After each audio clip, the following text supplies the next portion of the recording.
darker, deeper, more emotional, heavier. It's leading you towards the tone of Lord of the Rings. It's sort of the film that bridges the two trilogies together. It connects the two.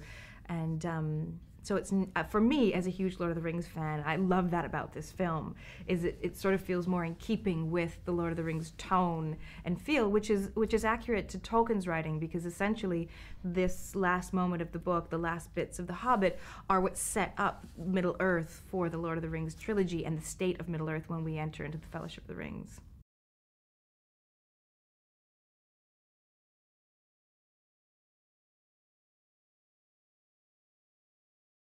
I don't think it does. I think Pete's trying to compare this. You can't really compare it. It's not, you know. I mean, I think he's responding to the material, and one of the things that's fantastic about Pete is that he understands each of the characters. But not only that, he understands the importance that an audience feels associated and connected to each of those characters continuously through that. So although you have this phenomenal and giant battle of five armies, you're constantly brought back to one of the characters that you've been on this huge journey with, and and they're all going through that experience in their own way, they're on their own emotional path. So that way, you know, you feel you can relate to it, but you can't really compare this to, you know, Helm's Deep, or right, you know, it's just not. It's not something that he ever says, oh, it's bigger or better. It's just he's responding to what Tolkien's given and stuff.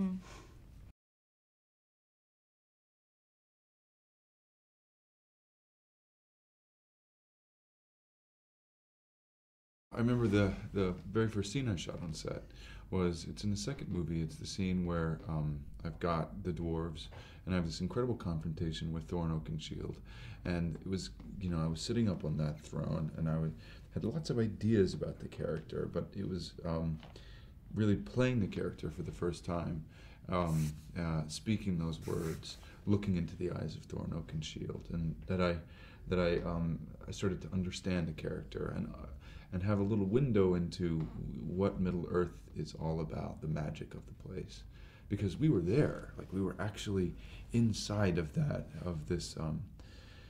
The imagination of Peter Jackson, the imagination of Tolkien, and this kind of thing that we all created together.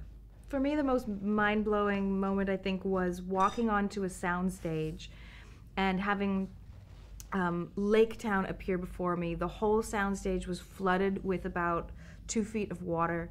You had to be careful you stepped so you didn't fall into the lake. It was snowing.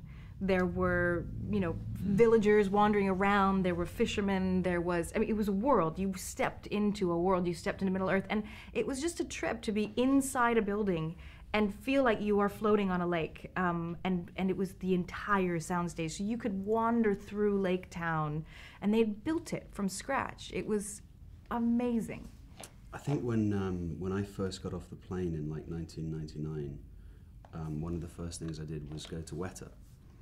We all went to Weta, and Richard Taylor, I met Richard Taylor for the first time and walked around Weta and saw like the phenomenal work that the artists, the creators of not only like our swords and our bows and the armor were doing, but we walked into this warehouse and there was a warehouse with 3,000 Uruk-hai outfits, like hanging. They were just hanging on racks.